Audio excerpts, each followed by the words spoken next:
¿Qué tal, amable gente que nos escucha? Bienvenidos a un nuevo episodio de La Redacción Recomienda. Les habla Christopher García, editor de revista Especificar. Y como siempre tengo el gusto de que me acompañen en la grabación del día de hoy, mis colegas y amigos Ángel Martínez y Dulce Negrete, a quienes saludo con gusto. ¿Cómo estás, Dulce? Muy buena tarde. Hola, hola chicos, muy buenas tardes. Hola Cris, estoy muy bien, muchas gracias. Aquí sorteando un poco la lluvia desde la ciudad de Puebla. Acá llueve bastantito y en las tardes hace un poco de frío, pero bueno, digamos que el clima es un poco similar al Valle de México, donde se encuentran ustedes. Todavía alcanza a llegar la cuenca, ¿no? A Así es, esos. vaya que sí, vaya al fin también. Sí, exactamente. Pero bueno, por lo menos ya son un poco más llevaderas las lluvias que los calores extremos que estuvimos viviendo hace un par de meses, ¿no? Así es, aunque bueno, debo confesarte a ti y a la audiencia que a mí me chifla, me encanta el calor. Yo fui muy feliz a mediados de junio porque a mí me encanta andar como lagartija sintiendo cómo me escurre el sudorcito así por la cara. Yo sé que es raro, a la mayoría no le gusta, pero a mí sí, me gusta mucho vivir esa experiencia de sentirme abochornada. Trajiste a mi mente una mala experiencia que tuve en algún momento en el transporte colectivo, eso de que me escurriera el sudor por aquí, por allá, no era muy agradable. Pero bueno, como tú dices, cada quien sus preferencias climáticas. Así es, cada quien sus preferencias climáticas, justamente. Pues qué gusto saludarte, Dulce, como siempre. Ángel, amigo, ¿cómo estás? Muy buena tarde, gusto saludarte igualmente. ¿Qué tal, Cristo? Hola, Dulce. Muchas gracias por este recibimiento. Hablando acerca de la lluvia, quiero pensar que el tema de Dulce acerca del calor tiene que ver con que ha sido una especie de trotamundos y ha estado en lugares de clima cálido, según nos ha contado, y también, bueno, para contarle a la audiencia, y eso ha permeado en su manera de disfrutar del clima.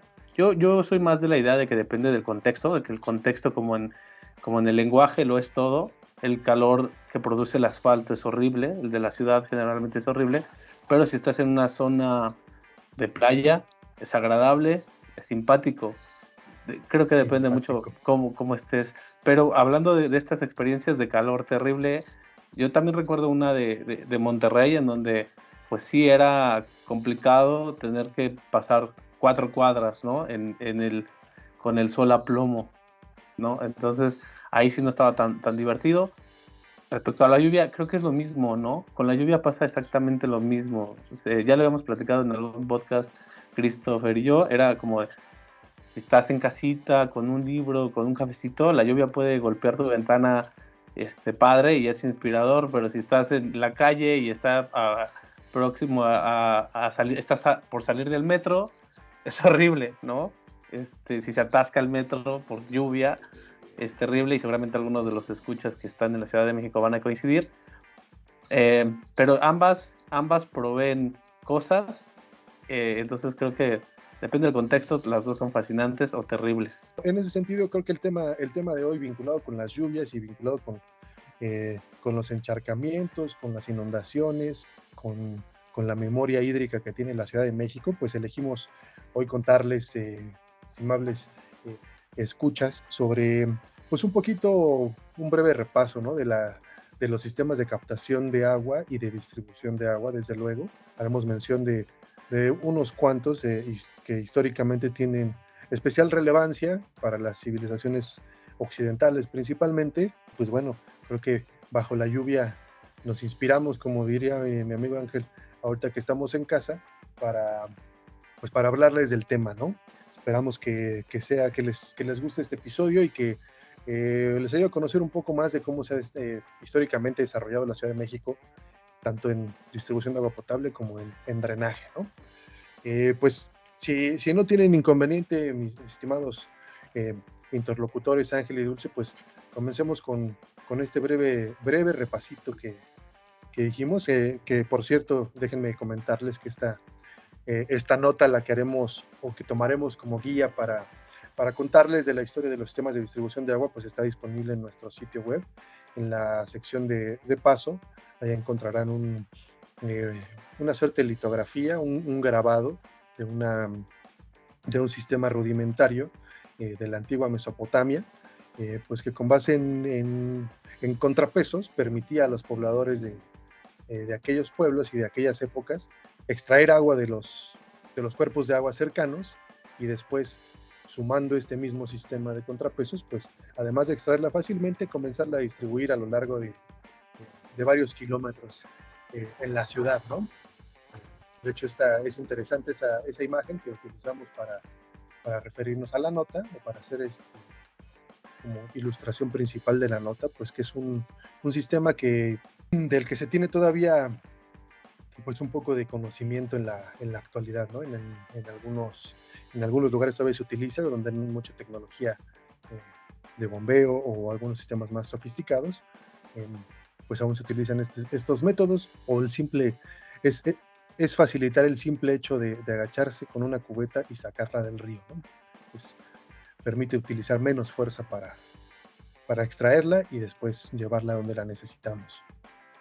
Así es, Cristo. El antiguo método del que estamos hablando era el Shadow, una especie de, bueno, ya lo había comentado, que tiene sus orígenes hace 2000 años en la antigua Mesopotamia y cuya intención era justamente poder acercar el agua a ciudades que ya no estuvieran tan cercanas a los ríos, ¿no? Que fueron pues los primeros lugares de asentamiento pues de las ciudades o de la civilización moderna, ¿no? Sí, y de hecho hace 4000 años, amigo. Si no mal recuerdo, 2000 años antes de Cristo se tienen las referencias de los primeros que se utilizaron. Entonces, pues sí, ya tienen sus ayeres. Justamente aquí lo padre del agua, perdón que te haya interrumpido, Cris. No, adelante, Dulce, adelante. Aquí lo padre bueno, no lo padre, sino más bien lo interesante, lo importante y la aportación que hicieron pueblos como, en este caso, Mesopotamia, es que evitaban que las personas tuvieran que ir con los cántaros de barro a tener que coger el agua directamente de los ríos, ¿no? Entonces, como las ciudades se iban muchas veces alejando de esas orillas, de esos ríos, entonces lo que hicieron a través de esta tecnología de la que habla Ángel es crear con una serie como de ramas, hicieron una especie como de escaleras que hacían que subiera, que el agua se manteniera desde arriba para que así se pudiera transportar. Y ya después surge todo esto de generar canales de distribución donde el agua pudiera seguir su cauce o sí, seguir su cauce o su camino. Sí, que ahí es bien interesante, ¿no? El ingenio humano, como se ve ejemplificado en esto, es simplemente como el contrapeso, pues que genera la fuerza de la polea, es ahora sí que el mecanismo físico que ahora conocemos, y luego pues multiplicarlo, ¿no? Que por lo que entendemos o por las referencias que se tienen, se elevaban primero, como dice Dulce, a través de una suerte de escaleras, varios de estos shadows, si es que así se pronuncian, porque no hablo árabe, que supongo que es el idioma en el que está esta palabra o este término, y luego pues servirnos como todavía se utiliza, por ejemplo, en la Ciudad de México, de la fuerza de la gravedad, ¿no? Para transportarla.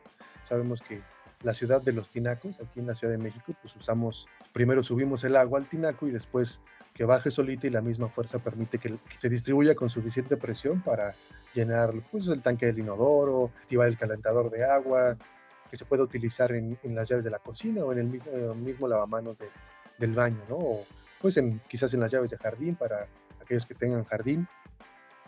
Pero pues bueno, desde entonces hemos como civilización utilizado la fuerza de gravedad para esto, y pues bueno, como decía Dulce, después ya se usaron los canales, que aquí en la misma nota se hace referencia a los acueductos romanos, pero que aquí en México tenemos, y bueno, en todo Latinoamérica, pues se tienen los acueductos, el más famoso, el desarrollado por el rey poeta Nezahualcóyotl, que todavía hay vestigios por ahí en las carreteras. Cuando salimos de la ciudad se pueden ver como pedacitos de esos acueductos, y pues que también permitían llevar a través de la fuerza de gravedad desde las montañas pues el agua, ¿no? A las diferentes ciudades que componían la civilización del México antiguo.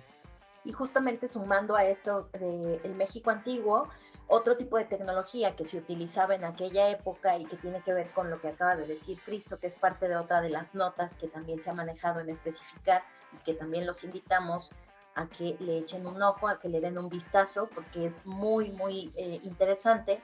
Tiene que ver con los jagüeyes y los chultunes, ¿no? Justamente, por ejemplo, los jagüeyes eran una especie como de depósitos pluviales que estaban a cielo abierto y eran muy comunes, por ejemplo, en lo que es el centro y el sur de México.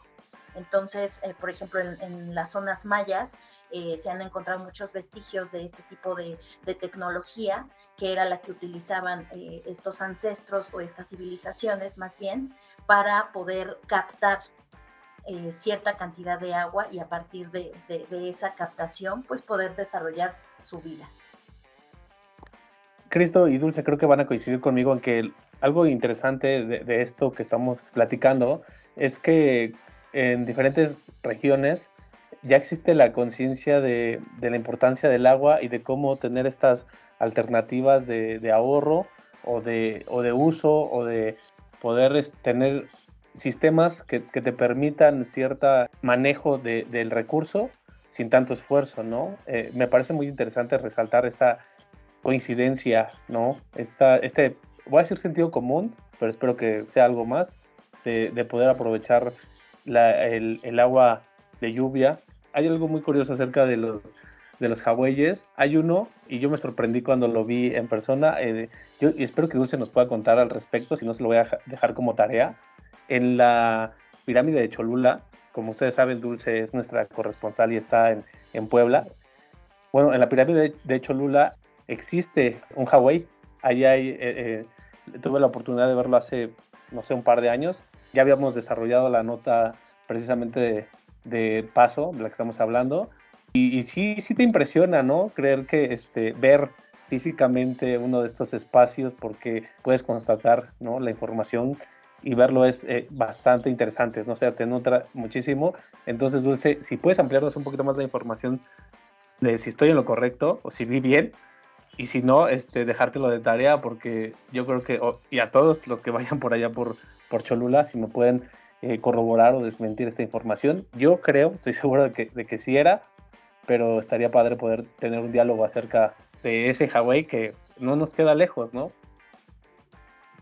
Sí, de hecho sí podría considerarse como un Hawái. Realmente tendría que preguntarle a un experto. Conozco y ubico perfectamente la zona de la que habla Ángel para todos los que nos están escuchando, que está justo en la zona del basamento del Cerro de los Remedios en la ciudad de San Pedro Cholula. Justamente ahí adentro, en la zona arqueológica, hay una especie como de sitio, como una zanja, por decirlo de alguna forma como muy coloquial, donde se hacía una captación de agua y donde incluso hoy en día se sigue como, no diría recolectando o usándose ese material o esa agua que se capta, pero sí tiene ese vestigio, sí tenía esa función, ¿no?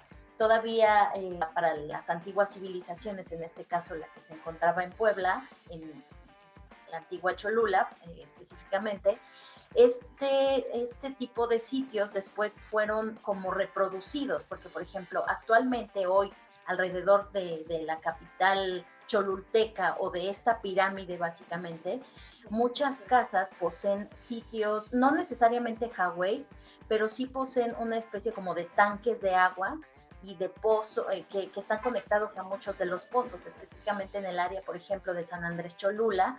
Del 100% de la población, más de un 50% posee pozos, y ese 50% de familias que poseen esos pozos tienen tanques donde almacenan esa agua que van extrayendo. Entonces, sí me lo quedo de tarea para una segunda parte, porque es importante tener las bases técnicas de esta información, pero también aclaro, o más bien dejo en claro que sí, que específicamente este lugar del que habla Ángel existe. Sí, fíjate que en la península de Yucatán, qué interesante información lo que nos compartes, Dulce.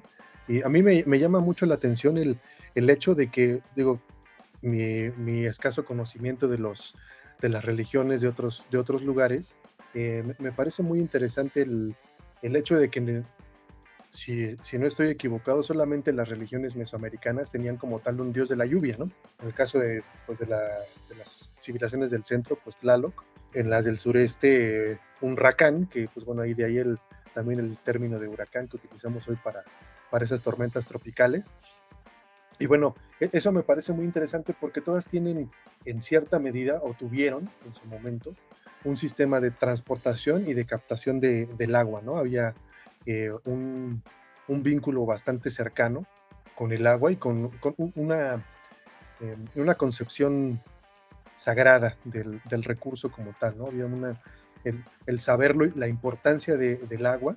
Y al igual que Ángel, cuando yo vi en mi caso el Chultún, que tuve oportunidad de ver ahí en la Riviera Maya, en uno de las, honestamente ahorita olvido en cuál fue, de los sitios arqueológicos que se encuentran en la Riviera, al verlo, cuando hicimos la nota que veíamos la fotografía, pues te da cierta noción de cómo es el Hawái o el Chultún, ¿no?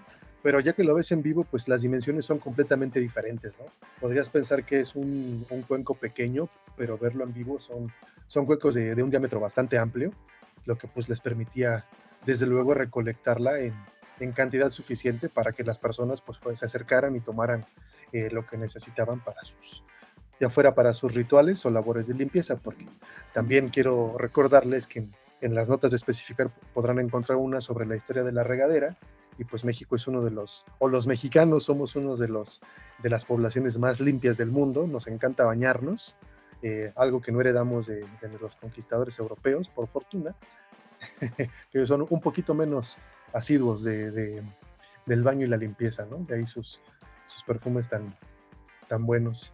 Pero bueno, esto todo para redondear que pues en los distintos sitios arqueológicos que están alrededor del país, y seguramente también en algunos de los vecinos del norte y del sur del continente, pues podemos encontrar este tipo de construcciones o de sistemas que desde nuestra concepción tecnológica actual podríamos denominar rudimentarios, pero tiene una ingeniería detrás que es bastante sorprendente, ¿no? Y que vale mucho la pena mirar para entender también pues un poco del desarrollo de las civilizaciones de entonces y de los problemas de las civilizaciones actuales. Y claro, yo más que rudimentario diría que son las bases de los sistemas actuales, ¿no? Hoy, por ejemplo, pueden ser monumentos arquitectónicos, ya que perdieron su capacidad su función principal, digamos, ¿no? Pero las bases que sentaron para los sistemas de distribución, digamos, hablando de los acueductos, ¿no? De estos sistemas, sí son rudimentarios en el caso de los chagüeyes y los chultunes, en el sentido de que son muy prácticos, ¿no? Son algo que uno podría, o sea, no necesita mayor ingeniería para decir, bueno, hay que hacer esto para captar agua, ¿no? Pero llegar a esa concepción en ese momento creo que es muy avanzado, diría yo. Y en el caso de los productos y de toda esta infraestructura de distribución del agua, pues sí, trabajos de ingeniería, de cartografía, quiero suponer, enormes, ¿no? O sea, simplemente para tener un dato que compartirle al público, el primer sistema de drenaje de la ciudad del Valle de México, que data de los siglos XVII y XVIII, se inauguró en 1788, en el siglo XVIII, pero se empezó a construir un siglo atrás, ¿no? O sea, para que tengamos la dimensión de lo que implicó tener nuestro primer sistema de drenaje en el Valle de México. Y hacer hincapié, amigo, que el que se tardaran tantos siglos en terminarlo, o bueno, por lo menos, sí, pues un par de siglos, o siglo y medio, pues tuvo que ver mucho con justo lo que decíamos al principio, ¿no? El que la Ciudad de México o el Valle de México fuera, pues naturalmente un lugar de agua, ¿no?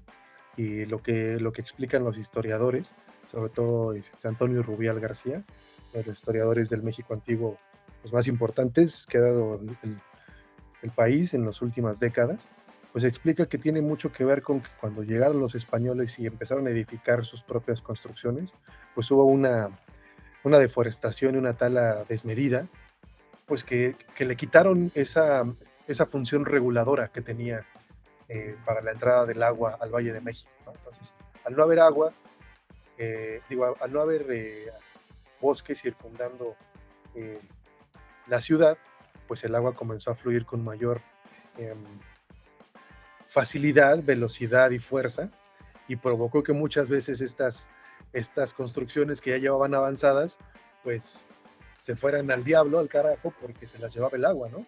Hay episodios históricos que están documentados de varias veces que se inundó la Ciudad de México y pues que los pobladores simplemente, por ejemplo, se fueron a Puebla, algunos, ¿no? Haciendo referencia a nuestra corresponsal de Puebla, y pues por eso también les llevó varios siglos construirla, ¿no? Porque eh, comenzaban eh, las obras, se hacían algunos tramos y luego llegaban las inundaciones y bailaba Berta, como decimos actualmente, y pues se echaban para atrás y otra vez, hasta que por fin se logró, y pues a lo que hace referencia mi camarada Ángel es el famoso Tajo de Nochistongo, ¿no? Que se inauguró siglo y medio después de que iniciara su construcción, y ahora es parte del sistema de drenaje de la Ciudad de México. Así es, amigo. Imagínate, nosotros estábamos muy al pendiente porque el túnel Emisor Oriente, que es la construcción de infraestructura más grande reciente para este tipo de casos, se tardó 11 años, ¿no? Y nosotros ya estábamos como presionando acerca de a ver cuándo nos los van a entregar. Ya se tardaron. Sí, así es. Poca memoria histórica tenemos. Correcto, amigo, correcto. Y pues bueno, ya ahorita decíamos en un principio, o bueno, en alguna parte hace unos minutos, la memoria histórica del Valle de México, pues estas primeras construcciones se han ido deteriorando, ¿no? El mismo tema del suelo en el que está construida la Ciudad de México, pues ha hecho que se hayan tenido que hacer adecuaciones al drenaje, el túnel emisor oriente, el famoso TEO que ahora se le llama, es la más grande la más grande infraestructura de drenaje que tenemos, y desemboca justo en Atotonilco, en la planta de tratamiento, que es también la más grande de México y de Latinoamérica, si no mal recuerdo, también inaugurada en 2019, si me permite ser preciso la memoria. Pues la Ciudad de México en pocas palabras se ha ido hundiendo, y con ese hundimiento se ha ido hundiendo el drenaje, que antes, como decíamos, pues se servía de la gravedad del terreno para desalojar el agua de la Ciudad de México, y pues ahora se requiere mucho bombeo, muchísimo bombeo, que implica toneladas de kilowatts, si es que se puede llamar de esa manera, bueno, un consumo muy elevado de electricidad, ¿no? Para desalojarla y luego para traerla de regreso desde los sistemas de distribución, que es pues el famoso sistema Kutsamala. Justamente, por ejemplo, ahorita de todo lo que estás diciendo, Cris, tengo entendido por la misma nota que nos hizo Ángeles Mendieta hace algún tiempo, que desde el 2000, por ejemplo, la Conagua era, junto con el Sistema de Aguas de la Ciudad de México, coordinaban este procedimiento o este proceso del que tú estás hablando, que tiene que ver con las redes y los sistemas de drenaje. Sin embargo, desde hace prácticamente 23 años y hasta ahora, estas lagunas de regulación, estos túneles, estos colectores, las plantas de bombeo que justamente mencionas, además de colectores muy profundos y de colectores semiprofundos y canales, son los que ayudan o los que sirven para que actualmente el agua de la Ciudad de México, mal que bien, poca o mucha, se siga captando, se siga almacenando y se siga distribuyendo para los diferentes usos o fines que se tiene dentro de esta zona metropolitana. Sí, y resaltar también la importancia de este TEO, ¿no? Que según esta misma nota a la que hace referencia Dulce, pues hace una referencia muy puntual a la importancia de contar con esta infraestructura, porque digamos, cuando se comenzaron estos trabajos, como dice Dulce, hace ya pues, un par de décadas, pues se tenía conciencia de que habría riesgos catastróficos en caso de no contar con este sistema de desagüe, que es como la palabra creo que más evocativa o evocadora. Ahorita estoy inventando ya palabras nuevas, del desaguar, o sea, sacar el agua de la ciudad. Si no se contaba con esa infraestructura pronto, pues una inundación por la falla en el sistema de drenaje, se hacían estimaciones que podía alcanzar hasta 5 metros de altura, ¿no? Sobre el aeropuerto internacional. Imagínense el aeropuerto inundado por 5 metros de altura de agua, ¿no? O sea, es inconcebible, es el tamaño de 2 veces un departamento promedio, que tienen una altura de techo de 2,35 metros en promedio actual. Entonces, sería imposible. De ahí creo que nos podríamos hacer una idea de la referencia que les hacía antes a las inundaciones históricas que destruyeron la Ciudad de México, ¿no? En Chicago, por ejemplo, dieron origen a la NFPA, los incendios, ¿no? Acá en la Ciudad de México, pues dieron origen al TEO y a la infraestructura de drenaje que tenemos, las inundaciones que le partieron la mandarina en gajos, como lo diría mi mamá, a la Ciudad de México, pues en aquellos episodios históricos. Entonces, son sistemas de infraestructura que actualmente pues permiten que la vida siga fluyendo, otra vez haciendo referencia a los líquidos, y decía Dulce, bien que mal, que creo que en muchas ocasiones más mal que bien, a que funcione la ciudad, ¿no? Con las vialidades que también colapsan muchas veces por la incapacidad de los sistemas con los que contamos para desalojar pues esa agua que regresa a donde una vez estuvo. Yo quiero pensar también que hay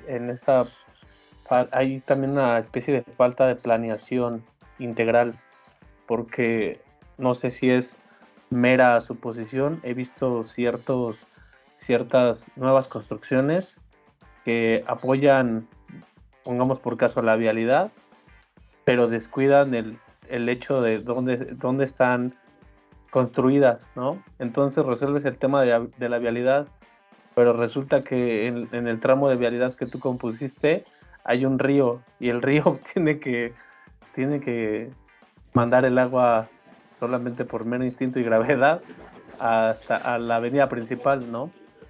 Resulta que la avenida principal pues tiene esta nueva estructura que le impide fluir libremente, y entonces genera unos encharcamientos terribles. Terribles, quiero decir, irreales, en el sentido de que una lluvia de 1 hora provoca un tráfico de 4 horas porque el agua no puede correr. Y yo creo, o espero estar equivocado, que fue una falta de planeación, y quiero pensar que, bueno, más bien pienso que así puede suceder en muchos casos. Yo coincido contigo, amigo. Creo que la falta de planeación, como me relataba desde los españoles, existe, ¿no? Es como aventarse a construir sin pensar en lo que va a pasar. Y fíjate que ahorita cuando estabas platicando, amigo, cuando estábamos platicando los tres interlocutores sobre los sistemas pues de las civilizaciones prehispánicas para captación y distribución de agua, pues me vendrá a la mente, ¿no? Porque tú dices, pues son una ingeniería tremenda, ¿no? Los acueductos, unos cálculos, como decías, de cartografía, de orografía, conocimiento de las pendientes, de las montañas, del terreno, por dónde llega todo. Y pues uno podría preguntarse por qué no lo seguimos utilizando actualmente, ¿no? Si eran tan eficientes, tan buenos, pues bueno, hay muchos asuntos. Igual aquí, ¿por qué no tenemos en la Ciudad de México esos ríos naturales que solían existir? Pues bueno, es un tema de salud principalmente, ¿no? Sabemos que pues una ciudad conforme crece empieza a generar más desechos, y pues bueno, en un principio los ríos comenzaron a contaminar, así eran una fuente de enfermedades para la población, ¿no? De ahí la decisión de entubar el río. Para los que conocen la Ciudad de México, el viaducto Río Piedad, pues es un río entubado.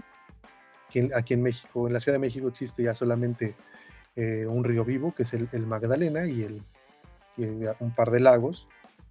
Pero pues bueno, esas decisiones tuvieron que tomarse para evitar justo que hubiera pues la proliferación de fauna nociva, de enfermedades, de riesgos, porque también hay que decirlo que pues la presencia de ríos da pie a desbordamientos de los cauces, y que puede haber inundaciones peores o daños a las personas, a sus viviendas, etcétera, ¿no?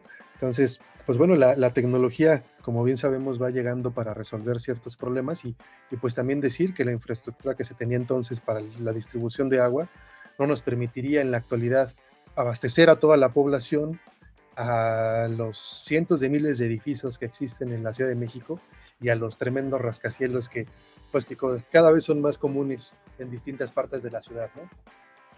Así es, y como diría Marco Antonio Solís, Exacto, ¿a dónde vamos a parar? Pues mientras no sea el río, arrastrados por el río. es que es la verdad, o sea, ya después de haber escuchado todo este panorama y de hacer una reflexión sobre justamente cómo los seres humanos, específicamente los mexicanos, hemos, o sea, nuestra relación con el agua actualmente, si nuestros antepasados nos vieran, nos mirarían con una mirada de reprobación. Incluso los antepasados, no sé, de los colonialistas, porque sí fue, creo que la relación que tenemos actualmente con el agua no es la mejor. Tenemos mucha tecnología, tenemos conocimiento, tenemos infraestructura y sin embargo, cada día las instituciones como la Conagua, por ejemplo, como el sistema de aguas de la Ciudad de México y como sucede en otras ciudades como Puebla, como Guadalajara, como Monterrey, todos los días están mordiéndose las uñas o colgados de la lámpara porque tienen que estar sopesando problemas a partir de esta falta de ingeniería y de planeación ingenieril que debió de hacerse o que debió de mejorarse desde hace mucho tiempo atrás. Qué bueno que lo mencionas, Dulce. Yo sí quisiera destacar que dentro de todo lo malo o equivocado que se puede hacer o que se ha hecho en el pasado respecto a esto, en la actualidad hay programas que pueden ser muy pequeños, pueden ser muy discretos, pero que están ayudando en este tema de captación de agua a contrarrestar estas carencias, este déficit de agua que tenemos en el Valle de México y en otras ciudades. Y siento yo, también el público que nos está escuchando puede leer varias notas que tenemos al respecto de los programas que han lanzado entidades empresariales como Arca Continental, quien se alió, o los que se aliaron hace un año, cierto tiempo, con Isla Urbana, que es una compañía que se dedica a instalar sistemas de captación para escuelas, para sectores públicos, y que ha funcionado bastante bien, que han tenido muchos casos de éxito, sobre todo en Monterrey y Jalisco, si no mal recuerdo, destacando esta posibilidad, ¿no?, de aprovechar el agua de lluvia y reutilizarla, por lo menos en las escuelas, y ahorrarles un poco del gasto que tienen, ¿no?, con el alumnado. Y a mí sí me gustaría destacar por ese lado, instituciones privadas estén también conscientes de la importancia de generar estos programas, de continuarlos y de dar testimonio, ¿no?, de esos hechos. Por el otro lado, el gobierno de la Ciudad de México hace un par de años implementó también este programa de instalación de, como tal, un sistema de captación de agua pluvial en el que tú te inscribes. Es muy sencillo el trámite, tengo entendido, no lo he realizado, pero seguramente en algún momento lo haré. Tú te inscribes, bueno, empieza el periodo de lluvias, que es cuando empieza el programa, te inscribes, ellos evalúan las condiciones de tu domicilio y ellos van y te instalan todo el sistema de captación de agua pluvial. Tengo el conocimiento de un amigo que cuenta con ese sistema y me comenta que en época de lluvias se le desborda su sistema porque en realidad es mucho lo que puede ahorrar con esa agua. No implica, creo que, gasto alguno, simplemente es que estés al pendiente, que hagas el trámite y que esperes, ¿no?, supongo. Entonces, dentro de todo lo malo a grandes rasgos, creo que estos pequeños cambios nos pueden ayudar a por lo menos alguna emergencia acuática de esa índole. Para el sábado de gloria, amigo. Ándale, ya no gastas esa, te avientas la del sábado pasado. Fíjate que es curioso, ¿no?, que dos poetas hayan desarrollado dos sistemas sumamente importantes vinculados con el agua, ¿no? El acueducto de la antigua Tenochtitlan y pues el WC. Dos poetas, Sir John Harrington, que está descansando sus huesos en algún lugar de Inglaterra, y Nezahualcóyotl, pues, que los suyos estarán por aquí en algún lugar del Valle de México. Yo siempre he dicho que los poetas vamos a conquistar el mundo en algún momento. Pues a conquistarlo entonces. Pero pues como que nos estamos durmiendo, ¿no? Es que yo creo que hay lugares donde se te da muy bien el pensar y seguramente pensaron muy bien en esos lugares. Por eso lo inventó Harrington, ¿no? Como digo, necesito un lugar más cómodo para pensar, un poco más privado. Exacto. Así es. Pues ahí tiene la información, estimada audiencia. Creo que les hemos dado bastante en qué pensar. Ojalá que tengan la oportunidad de revisar estas notas. La verdad es que en el sitio web de especificarmag.com.mx prolifera la información vinculada con el agua, con los sistemas que existen en la actualidad, principalmente en el Valle de México, pero también, por ejemplo, Ciudad Universitaria, que forma parte del Valle de México, tiene un sistema muy, muy complejo de drenaje, captación y distribución interna de agua potable, que cuenta con varias plantas de tratamiento, etcétera.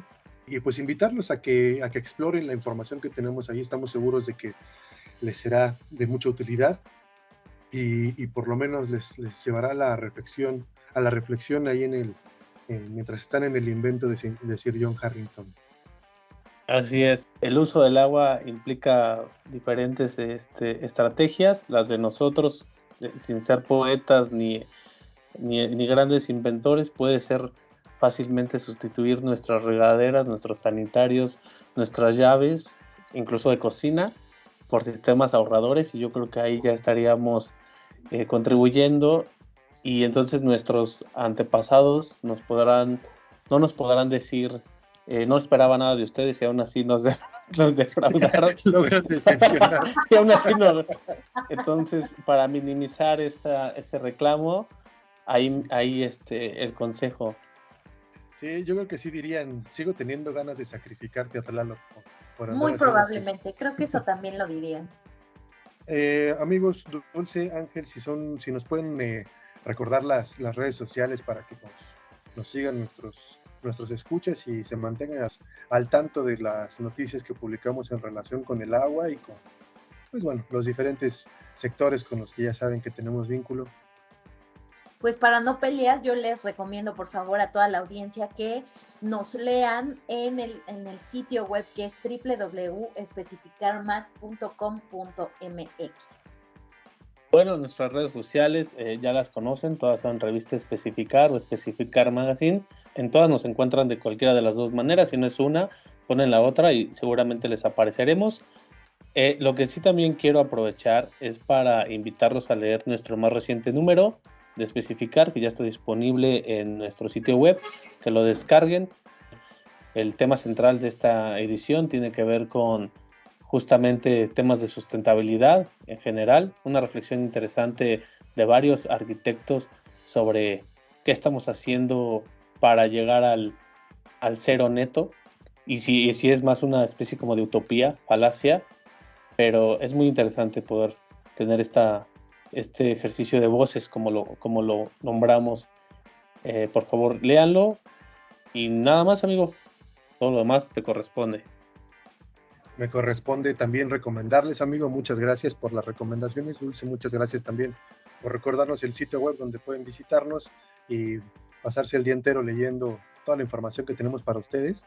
También en la nueva edición y que pronto estará disponible también ya en el sitio web como artículo digital. Recomendarles la lectura de un caso de éxito que se desarrolló en la ciudad de Toronto, en Canadá, con un sistema de bombeo de la compañía Armstrong Fluid Technology, que, bueno, dentro de los sistemas, también dentro de lo bueno que hacía hincapié Ángel hace unos momentos, en este vínculo entre distribución de agua y ahorro de energía, pues Armstrong es un representante de unas tecnologías que permiten lograr ambos, y en este caso, pues llevaron a cabo el reemplazo de una bomba dedicada al suministro de agua al sistema de calefacción de un hotel, del Hotel Park Hyatt en la ciudad de Toronto, como les mencionaba, y simplemente con el reemplazo de una bomba que tiene pues mucha tecnología e ingeniería dentro y previamente a la instalación, se logró un ahorro de